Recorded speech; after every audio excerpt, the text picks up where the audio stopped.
Welcome to the Man of the Law podcast. I'm here today with Ashley Cummings, professional MMA fighter. She's also known on Instagram and YouTube and other places as Ashley Smashley. So welcome to the show. Thanks for having me. Yeah. And the reason we're talking today is because, I've been training, over 10 years, Brazilian Jiu-Jitsu. I got my black belt 6 months ago. Nice. I train at Brazil 021 Chicago. I started in corrections here in Cook County, 4 years as a correctional officer. And then I've been working I'll have 10 years pushing a beat car here in Chicago on the south side. So the fact that I've been a patrolman, working the beat for 10 years is kind of crazy. It went by fast.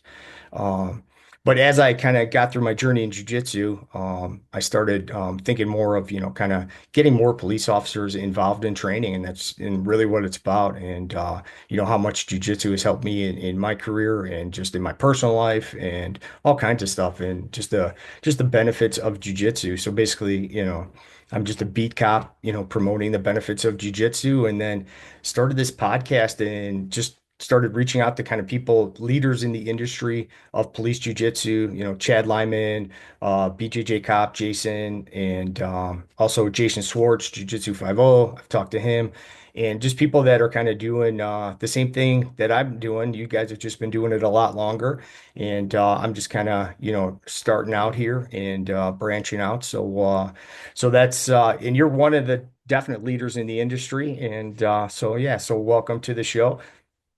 Yeah, thanks for having me. This is awesome. Yeah. And just to start, so did you grow up in St. Louis, Missouri? St. Louis, Missouri, born and raised. I was a police officer out there for 8 years, and then I lateraled to a small agency in Southern California. Oh, okay. So that's the connection, how you got out to Southern California then. Mhm. Okay. And then no longer doing police work, you're a former police officer, right? Yeah, former police Yeah. officer. Okay. And then let's talk a little bit about the MMA first. So I'm gathering you did some training before in St. Louis. Was it all jiu-jitsu or was it a mixture of like MMA, Muay Thai stuff, or how'd you Um, start? so I've always done everything. I never focused on like one martial arts discipline. I started training my freshman year of college. Um, and I actually went to college for a soccer scholarship, but once I got involved in the MMA gym, I was like, screw soccer. So I Hmm. dropped my soccer scholarship, and every day after school, I would just go to the gym and I would be there for hours. I fell in love with it. I did everything at first because my goal was always to fight mixed martial arts. That was always my main goal. It wasn't to be a black belt or like some pro boxer. I wanted to fight MMA.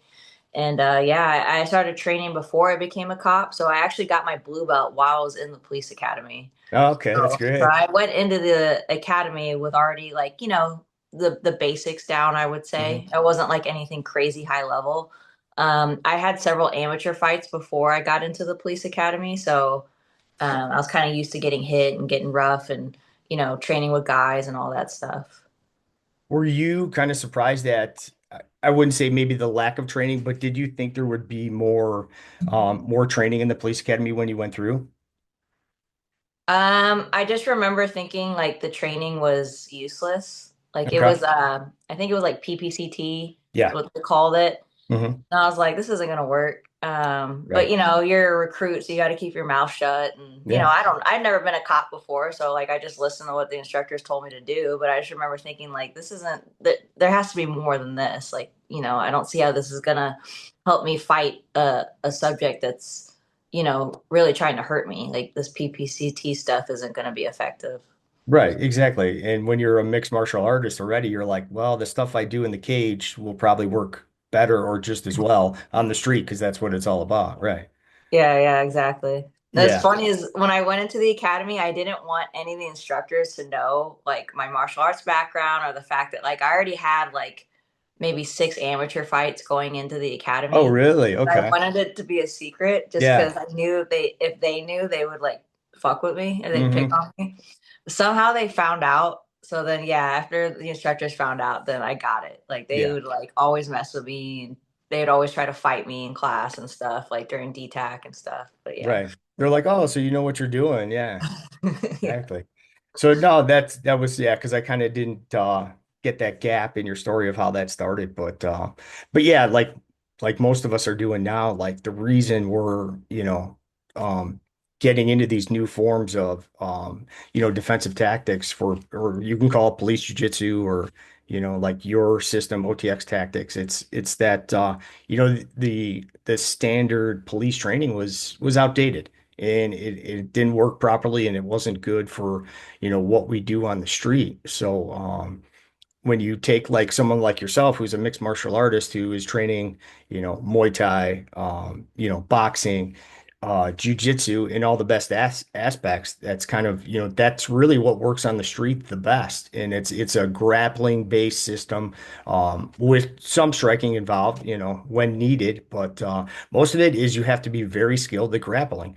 And that's what mixed martial artists are. They're very skilled at grappling. So that's why that transfers over very well to controlling a human being when you're, in police work.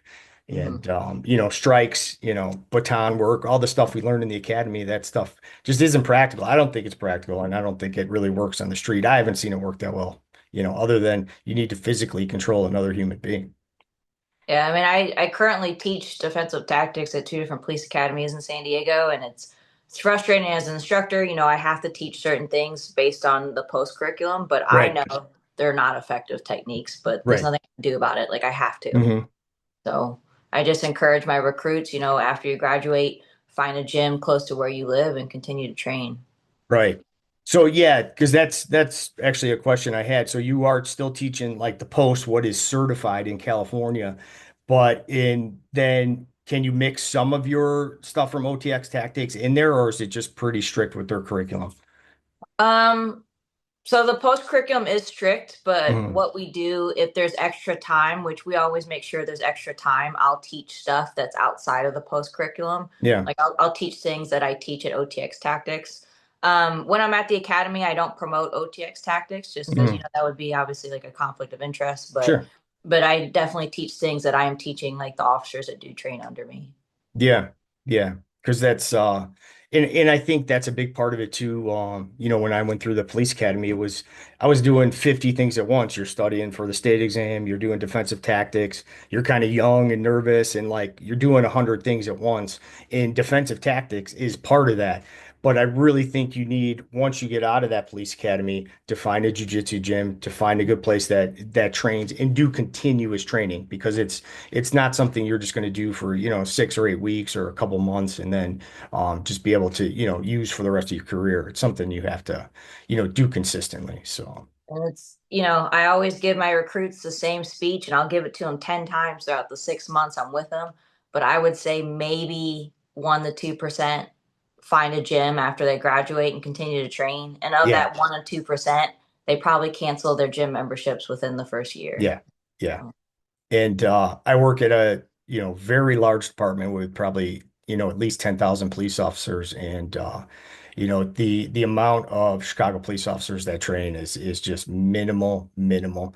I have a class on Friday night strictly just for law enforcement, police officers, and we have a good crew. It's 8 to 10 people that are kind of steady, consistent, but 8 to 10 people out of, 10,000 officers. I mean, Yeah. you do the math, like, these officers should be training and training consistent, and it's just not happening yet. So, Yeah. I um, used to do a free class every Friday and I did it for 3 years. mhm. And yeah, I mean, some days maybe I'd get a good turnout. Maybe I'd get like six, eight. And then most days I'd get like one or zero. So after 3 years, I was like, like I don't mind donating my time, but if no one's going to But show, yeah, nobody's going to it's show. It's yeah, exactly. not worth it So. anymore. Yeah. Yeah, and I'm pretty much doing the same thing. I'm donating my time trying to get people in. Um, I don't know if you know Effective Fitness Combatives with Jay Wadsworth, Mhm. and so they actually got in with the Chicago Police Department and started training people here to be. It's called Train the Trainer, and start training people in Effective Fitness Combatives, which is a good system. So I took it while they were here. I became, a level one instructor with them. Really great system. Really incorporates jujitsu, grappling, and all the stuff for the environment we work in. And I've seen a lot of that with OTX tactics. So let's talk about that a little. So OTX tactics, which is if people don't know what that is, Ashley Smashley is the owner of OTX Tactics, right? And Yes. it's called Off the X Tactics. And it's not just the standard in tactical training. It says one of the most dangerous positions in law enforcement is to be on your back in a fight. And, so could you explain a little bit about, OTX Tactics and how, just for somebody, because I kind of understand it, but, some police officers look at jujitsu or, these combat systems like, effective fitness combatives, OTX, and they're kind of, misconceptions about really what they are. And I always like to talk about, the application of what we're doing and, taking jujitsu and grappling and working that in the application of police work. So, and I know that's what you do in OTX Tactics. So could you talk about that a little bit? Yeah, so I started OTX Tactics. I would say it was June of 2022. Myself and a friend of mine both started it together. And I started it for, kind of the same reasons you were talking about earlier, is I see, not only in Southern California, but every police department around the United States, they're not giving officers the training they need to stay safe. Um, it's crazy how it's like officers go hands on every day, depending on where they work, and then they might get DETAC once a year for a couple hours. Like, well, you're not going to be good at anything in life if you do it once a year for a couple hours. So, my goal was to try to motivate officers to train. Doesn't matter if it's with me or whatever gym, just train somewhere. But the officers that do want to train in specific police tactics, that's what I'm doing, and that's my goal, is like those officers that are motivated to do that specific training, come train with me at OTX. My program, I think, is a little different than a lot of other like police combatives programs in the United States. I think a lot of the programs out there are more like jujitsu based, and which is great. Jujitsu is Mhm. beautiful. That's I think the best sport there is for police officers. But at OTX Tactics, because I have an MMA background, I emphasize weapon based mixed martial arts. So we're not afraid to strike at OTX. We do a lot of close quarter striking with elbows, with knees, a lot of wrestling and judo, obviously a lot of jujitsu. We do a ton of, obviously weapon retention, not only standing, Mhm. but we do weapon retention on the ground. And I think what's different about my program is the officers that train with me consistently, I put them through stress inoculation training. So I make them do scenarios, and they have to implement the techniques that they've learned with me, and they have to pressure test them and see what is working and what is not for them and their skill level, their body size, their strength, and all that. So, like I said earlier, I think the main difference with my program and other programs is the fact that we're not afraid to throw strikes. As long as that suspect is showing that assaultive behavior, we're good to go with that. And we do a lot of stress inoculation training with my program. Oh, yeah, that's great. And you do need to pressure test this stuff and see what works. And I like the fact that you change it up for different officers too. Like if it's a smaller officer, like this might not work for you, you might have to change it to something else. And from what I've seen in some of the stuff I've taken, most of it is like with effective fitness combatives, it's very jujitsu and wrestling based, but that's who made the system. But to have, your MMA background and take that into police combatives, I think that's fantastic. And it's another good way to approach the problem that, police officers face of just this lack of training we have. And we have just our tools on our tool belt. And if you have no kind of grappling or, MMA experience, it's going to be very difficult for you to win that battle on the street. And I saw one of your quotes that says like you're not just going to like rise to the occasion, and figure it out on the street. And most people think they will, but unless you have a trained response to, something happening, you're gonna like you're not going to just figure it out as you go. So, Yeah. Another thing we do at OTX is when we do the stress inoculation training, I encourage the officers to wear their duty belt, mhm. obviously no live weapons, to wear their vest, because as we know, with our gear on, our flexibility is limited. The techniques aren't going to work as well just because our movement is restricted. So you got to see, well, how does this technique work under pressure, under stress with all your gear on? So we do a lot of training in the gear. I'm very lucky. The gyms that we go to train, all the owners are really cool. Like they're not worried about the mats getting messed up or anything like that. Mhm. And like you mentioned earlier, like it's a different perspective teaching or sorry learning from me because I am small. I'm 5'2.5", 130 Right. pounds. So I know better than a male instructor, well, what's going to work for these smaller statured officers against a bigger suspect and what's not going to be as effective. So I think a lot of females like to learn under me to be like, okay, well, what's working for this officer? So because I want to learn what she's doing.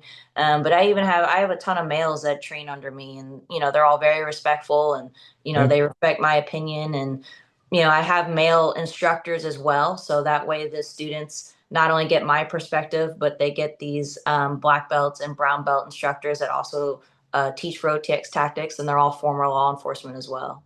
Yeah, no, that's fantastic. And I've never had the issue training with, females because I train with Annette Stack and she's a world champion and she's fought at mixed martial arts at the highest level. She's a seven-time world champion and she is the epitome of, a small female being able to destroy bigger males and she does, all the time. So that just shows how, technique and in training make a difference. And but I like the fact that, if someone your size can be doing these moves, you're like, well, then anybody can do this. Then it works. Yeah. Yeah, exactly. Yeah. So, yeah, I've never had that issue like with training with females. Most of our black belts when I came into the school were all females. We had like three or four female black belts there, and they were all savages on the mat. So, yeah. So, Yeah. so no, that's great. And with us too, we train in gear. Getting officers to bring their gear sometimes is like, a pain. I'm like, hey, Yeah. just bring your duty belt. Like we'll do weapon retention tonight, but if you guys don't bring your duty belts, we can't do it. So like just bring the duty belt. Just throw it in your trunk. Yeah. So and yeah, we do the same thing. And like in officers see the difference immediately. Like, they get pushed on their back and it's like, okay, try and shrimp or try and move now. And they're like, oh, I can't because, all this gear's in the way.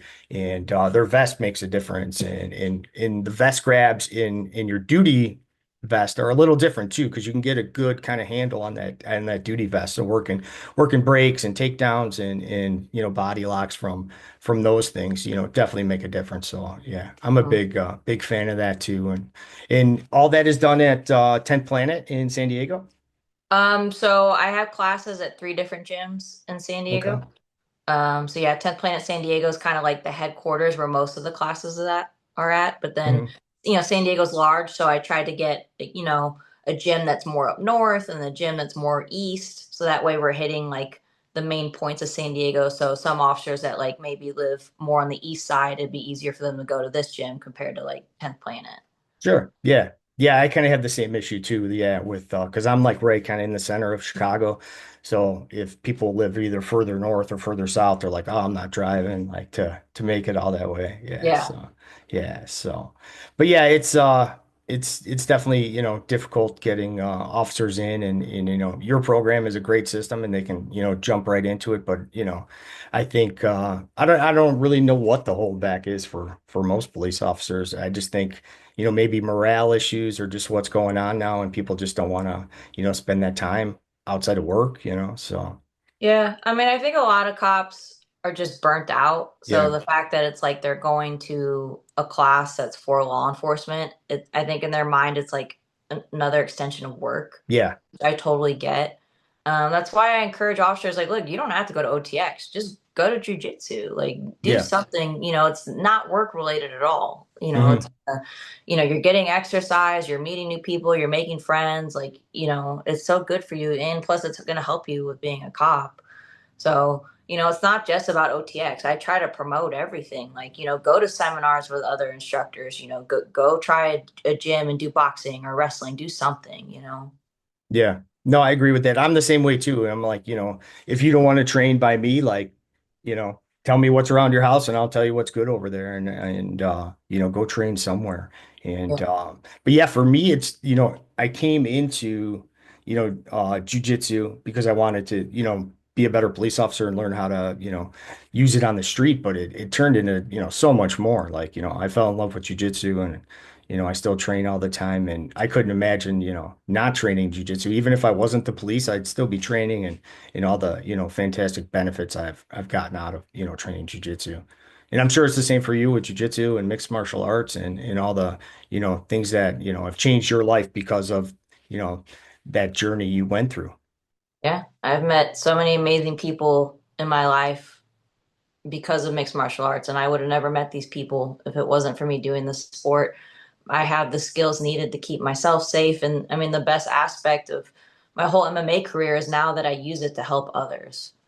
Yeah. So, Yeah, and that's a big part of it too, because you don't have to. You could just keep training and doing your own thing, but giving back to the police community is fantastic, and sharing your knowledge with other people. And I think that's a big part of jujitsu and in other mixed martial arts too. It's you got to pass it on to other people and what people shared with you. So yeah, I definitely agree with that. Yeah, yeah, yeah. it's a So great feeling. yeah. So back to the MMA. So when you had so I was gonna ask you, what was like your biggest like memorable or biggest achievement you had like, fight mixed martial arts? When I get asked this question, I always say like, I mean, besides now using what I know to give back to police officers, I think the most memorable moment of my MMA career was when I fought for Invicta, when I fought Amber Brown, just because that fight I had dedicated to a coworker that had been shot and killed in the line of duty. And it was really important to me to get that win because with Invicta, only the winner gets the microphone.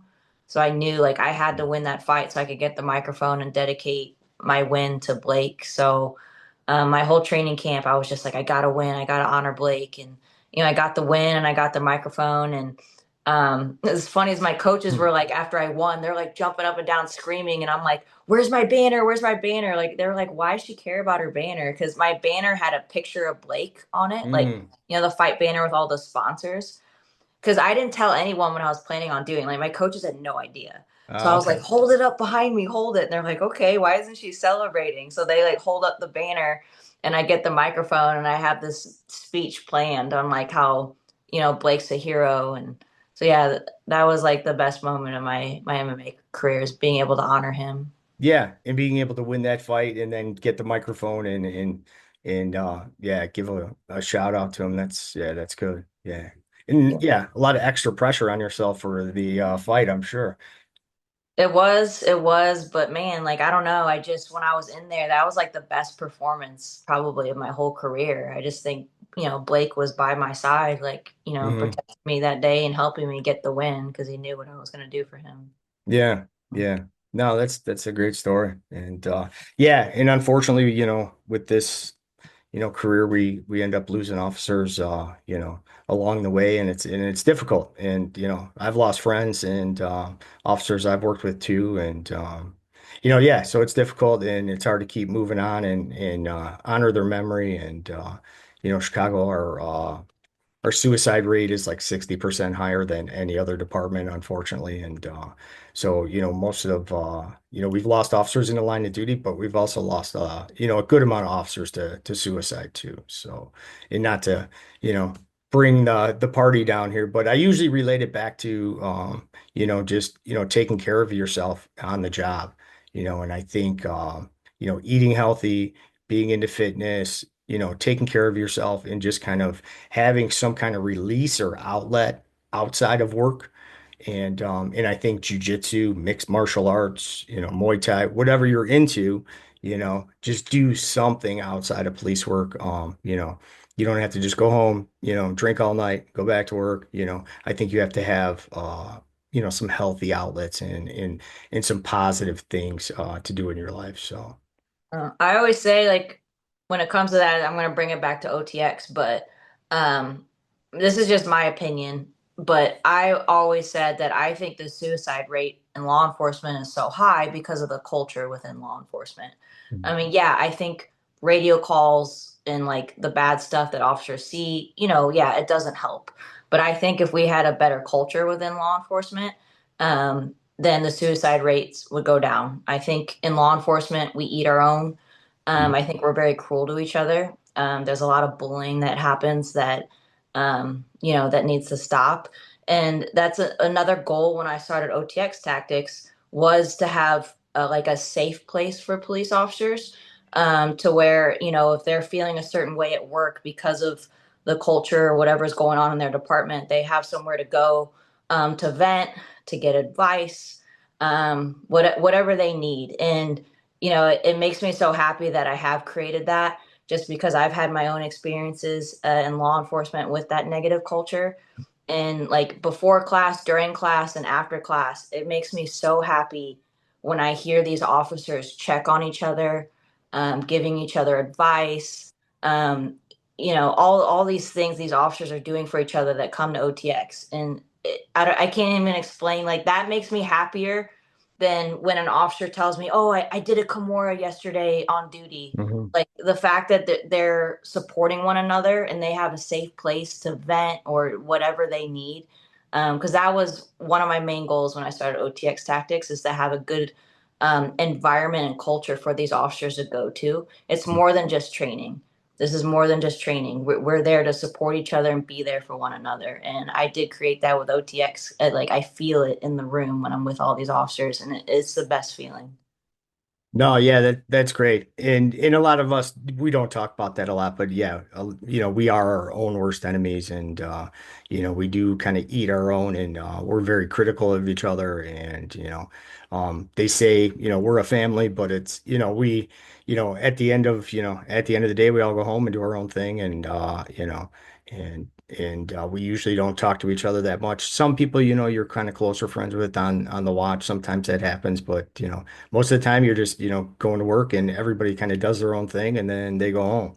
And I don't see that unity as much like you said. And it can be very difficult. Officers don't like each other, they get into disagreements and stuff like that. And it could create, a toxic place to work and come to and where you don't want to be there. And that's unfortunate. It shouldn't be that way. Absolutely shouldn't be that Yeah. way. You're not going to get along with everyone you work with. That's impossible, but you can Right. still treat everyone with respect and kindness. Mhm. And we don't have that in law enforcement. So, um, we're getting on another topic. But anyways, like Yeah. that was my goal with OTX, is I want these officers to have a safe place where they feel comfortable, they can vent, they can get advice. They're not judged.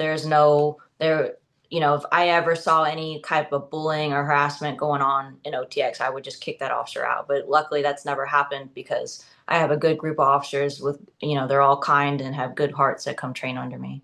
Yeah.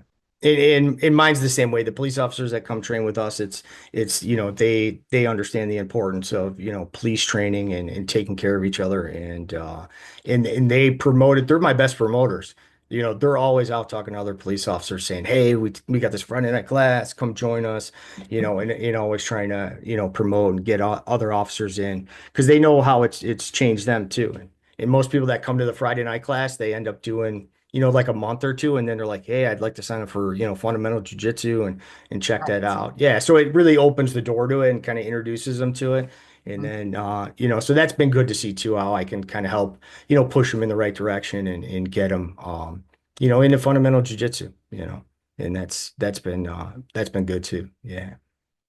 Yeah, we got similar things going on. Yeah, we do. Yeah. It's kind of we're on the, same page. Like I've talked to Chad Lyman, I've talked to with C4 PJJ and a bunch of people with Invictus and we're, they all have their different companies and everybody's out to make money and do their thing. I get it, you know, um but most of them are still on the same point of helping other officers better themselves, better their lives, get better through jujitsu, grappling based systems, and they're happy to promote other people too. And so that's been good because I'm with Effective Fitness Combatives now, and I'm a level 1 instructor. But people from C4 PJJ still talk to me, and you're still talking to me. So it's not like I think our end goal is all to to get police officers introduced to training and to get them the benefits of what we've gotten from jujitsu, martial arts and grappling, wrestling and all these things. So yeah, so I think we're all kind of working towards the same end goal, so Yeah. We all have the same goal, so we need to support one another. Yeah, absolutely. Absolutely. And in Southern California, San Diego, for a police officer to you could probably throw a rock right now and find a two, three jujitsu gyms that you can go to, Yeah. right? Like, yeah, it's Oh, there's like two or three on every street block. It's crazy. right. Yeah. It's like the mecca of jujitsu in Yeah. Southern California. Like, Yeah. I yeah. could never open up a gym out here. Wouldn't make it because there's so much competition. Yeah, because there's one like right across the street. Exactly. Yeah. Oh yeah, so that's what I was going to ask you. So just, average, because we kind of understand what's going on with, jiu-jitsu and grappling. So what would you give that, like, any advice to that new kind of police officer just starting out, male or female? Because I know, plenty of male cops that need the training too. And it's kind of funny because when I started my class, it was more females than males came in. And because they didn't have the ego issue, I guess. And they were like, yeah, I need this. Let's train. And they're some of my best students and they love Yeah. it. And I had, two female police officers that came all the time. They still come all the time, and they help me promote it, and they really enjoyed it. But it's really getting the guys in that, they don't want to get, humbled on the mat. And it's like, I get it. I'm 49 years old and you're 25, but I've been doing this a long time. So I can get you in mount, just smother you and humiliate you. Yes, I'm not going to do that. But I don't think, a lot of them kind of like that feel of like, I'm not the toughest guy in the room. So just kind of general advice to police officers, just, like, because usually the hardest part is we're walking through that door. Yeah. And once they get through the door, they're like, okay, this is a safe environment. It's cool. But, getting them into that space. So how do you do that, like with OTX tactics, and what would be your advice to police officers? Um, I mean, with OTX tactics, at least like I don't put pressure on my students to like come train because I think that will do the opposite. I think they'll be like, I don't, they don't, at least for me, I wouldn't want pressure to be like, oh, I have to train this many times a week. Sometimes they'll be like, hey, coach, sorry, I wasn't here last week. I was busy doing X, Y, Z. I'm like, dude, no, no worries. Like you have a life. Like you're here now, you know? Mhm. Um, at least for officers getting into jiu-jitsu, I just tell them, look, it's a complex sport. It takes years and years and years just to kind of like get the hang of it, and feel like comfortable. Same thing with police work. Like it takes several years to kind of be like, okay, I think I got this down. Right. And be Um, comfortable with calls and things going on. yeah, Absolutely. it's the same thing with jujitsu. Don't get frustrated when you're not getting submissions or not understanding a technique. It takes time. I tell them to make sure you're having fun. If you're not having fun, then you're going to stop coming. Yeah. If you don't have some type of enjoyment with it, and I tell them don't put pressure on yourself like, oh, I got to go 3 times a week. You guys have full-time careers, you have families, like you have kids, like do what you can. If you can make it at least once a week, beautiful. That's already more than a majority of police officers in Yeah. the United States. But yeah, I mean, try to be consistent. But if you, let's say one week you just can't because you got some stuff going on with your family, family comes first. So Mhm. put them first. When you got some free time, make it to the gym. Yeah, absolutely. And yeah, that's great advice. And like you said too, is, have fun with it. And for me, that it's my outlet, it's my fun, it's safe space for me. And when I'm training, even when I'm getting beat up by these, younger purple belt competition guys that are bigger than me, it's still fun. I'm still having a good time, I still enjoy it. And I always walk out of there, feeling fantastic, kind of release everything from the day, and just kind of that's kind of my, they say it's your therapy. That kind of is my therapy. I really use it for that. And it's kind of funny because I've never been a real big talker, even though I have a podcast now. But I've always been kind of quiet, kind of introverted. So it was easier for me to take a jujitsu class and feel better than it was to like go talk to somebody about something. So but yeah, you got to find what works for you. And but I think, we're kind of on the same page with just, promoting these positive things for law enforcement officers. So yeah. Yeah. Yeah, it's a good stress reliever for sure. Yeah. So two academies you're training at. I know one, and they're both in San Diego, right? Yes. Okay. So you're doing that plus OTX tactics, right? Yes. Yeah. So you got a pretty full plate. Yeah. So what's Yeah. coming up? I've seen some vehicle extractions you've been doing. So what's coming up in 2025? What are your kind of your big things that are coming up for the next few months with OTX? Yeah, so the first couple months of 2025, I was busy with something going on in my life, so I wasn't able to set up any like seminars. But now that that's out of the way, I'm starting to plan a couple seminars. The only one I've put out now to the public is a vehicle extraction seminar. I've taught that seminar. This will probably be like the fifth time through OTX. I've taught it several times through the Cato conference, which is a Hmm. SWAT conference that's in California. Um, so it's a curriculum that, kind of I've developed. I take bits and pieces that I've seen from like maybe other instructors. Like I've taught with Brennan with BJJ Cops. Hmm. He's shown me some vehicle extraction stuff, and I'm like, okay, I like this not so much, because every instructor, like, same thing with me. Like when I teach, some instructors are gonna like certain things I teach, and other instructors are gonna be like, oh, I don't like that so much. No worries, like no hard feelings. Same thing when I watch other instructors. There's some things I like, some things I'm like, I don't know if that would work for me just because I'm small. So I've developed kind of like my own curriculum with vehicle extractions, and I make it. I've seen like other programs out there will do like a 2 day vehicle extraction course or a 3 day vehicle extraction course. I understand why that's important. When I've surveyed officers in San Diego about like, hey, I can make this a full day, I can make it 2 days. All of them are like, no, like they just can't. They can't dedicate a full day or 2 days to a seminar. Right. Yeah. So because that was a majority of police officers and what they said, I kind of tailored the curriculum to only being about a 3.5 hour seminar. So I go over like the main points and like the basics of using team tactics to get someone out of a car. So it's always 2 or 3 officers involved. You never want to do something like that alone. It's too dangerous. But just we go over a couple of the main techniques within those 3 hours to yank someone out of the car.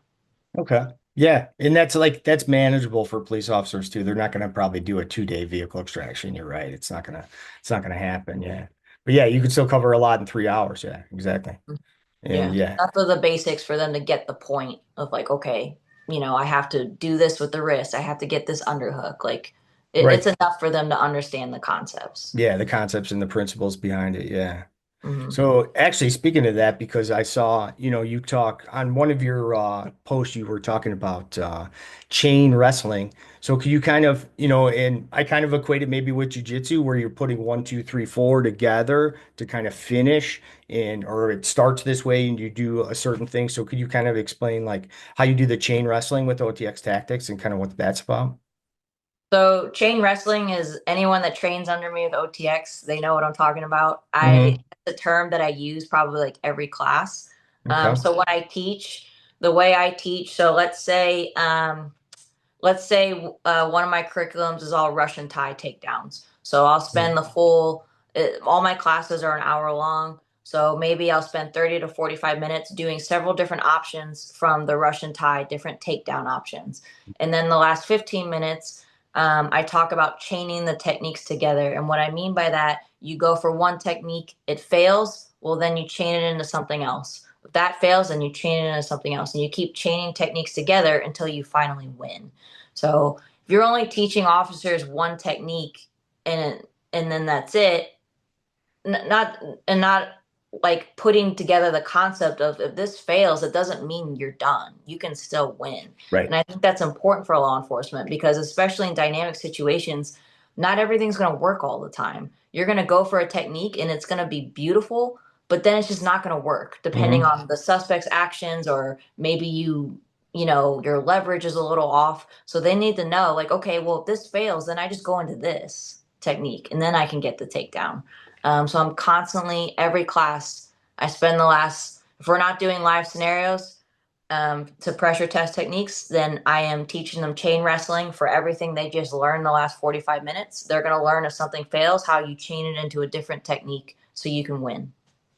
Oh yeah, that's a fantastic way to teach too. I think that's fantastic because you're going to get a response one way or the other, whether it's the one you want and you finish the takedown with the Russian, or maybe they're going to posture up and then you got to go back the other way, right? And just yeah, what do you do when you get these responses? And I think that is one of the things with, old or, the outdated police system that we were taught, it was, the person does this thing and then we do this and that, then it's 100% done. And that's really not the case. Like you said, it's a dynamic, system. So you need to work through that. And when you do one thing, you need to add to the other. So I think that's a fantastic way to train and get officers used to, the resistance and of real life training. Yeah, that sounds fantastic. Yeah. Thank you. I appreciate it. Yeah, Yeah. no problem. Yeah. Put a lot of pride into, like, I mean, because you teach, like, you put a lot of pride into what you do. And, you Sure. know, you want to make sure these officers that train under you, they're getting the best training possible to Yeah. stay safe out there. So, Yeah, absolutely. And I have no problem because I teach mainly fundamental jiu-jitsu and then since I'm an EFC level one instructor, but I teach the EFC and I'm really, I trust it with my life on the street, so I trusted showing it to other officers too.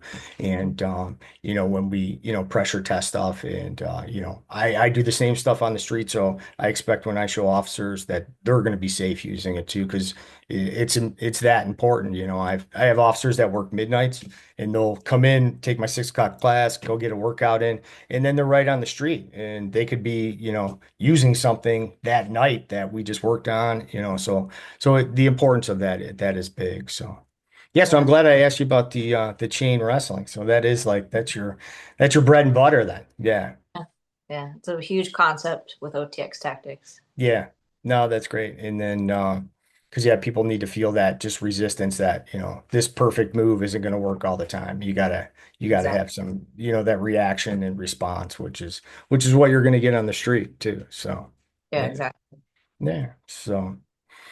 So yeah, it was good talking to you. I just wanted to kind of cover the basics. We could always talk again, and if you want, where can we find Ashley Smashley and what's coming up next for Ashley Smashley with OTX Tactics?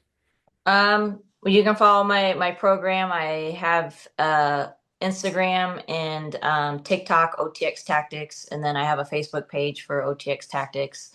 Um, yeah, I'll be posting more seminars soon. Now that I have more free time, I'll be sending them out. I have another seminar in the works of a striking seminar for law enforcement taught by a Border Patrol agent. That's actually my boxing coach.